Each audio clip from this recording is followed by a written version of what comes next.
Hello, I'm so grateful to be with you as part of Health Professions Week, and especially the self-care portion of this programming. My name is Dr. Emily Telfair. I'm a naturopathic doctor practicing in Baltimore, Maryland. For those of you who are new to naturopathic medicine, this approach to healthcare is one that emphasizes treating the whole person and using natural therapies as much as possible to restore health and promote healing. Naturopathic medicine is prevention focused, and it also emphasizes in empowering the individual to take an active role in their own experience of wellness. And whatever field of healthcare you enter into, self-care will be an essential part of really being sustainable in your role. So I hope that the exercise that we'll explore today will be one that helps you now and in the future as well. And after over 15 years of practice, I've been able to observe some patterns and the challenges that individuals often face when they encounter discomfort really are what set up the vulnerability for dis-ease and suffering. And our common responses to either distract or suppress or resist discomfort are often what also amplify our experience of suffering. So what I'd like to share today is a simple mindfulness-based exercise that's rooted in loving kindness so that you can apply this when you experience or bump up against discomfort, whether that's physical discomfort, emotional, or spiritual. It's called the Kind Mind practice, and there are 5 simple steps. Look, listen, love, learn, and let go. So let's begin.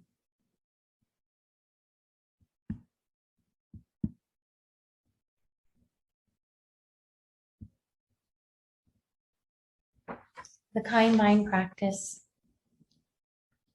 begins with look. So something has happened. You've read something on Facebook. You received a score on a test that you weren't expecting, or you just had an argument with a parent, and you're having a response. You're upset. You're uncomfortable. So pause first and notice what's happening. Experience your surroundings and choose to be fully present.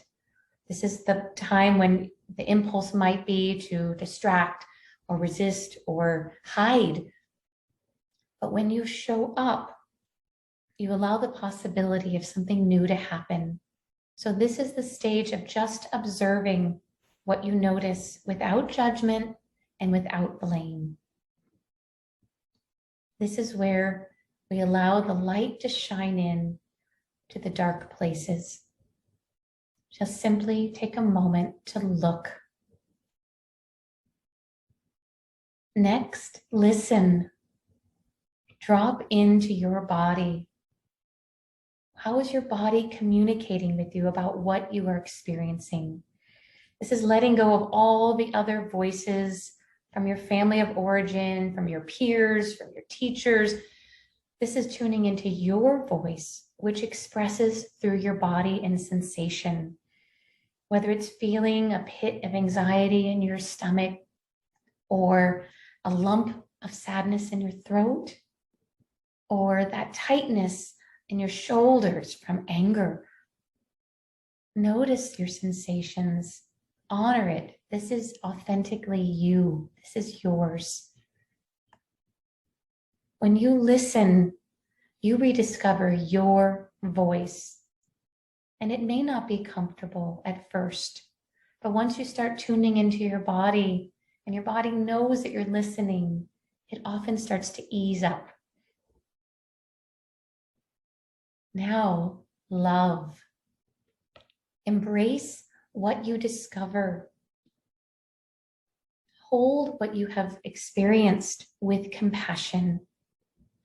Practicing holding what you've discovered that's uncomfortable, those dark parts of yourself, the shame, the guilt, the fear, and wrapping them in that loving kindness and compassion.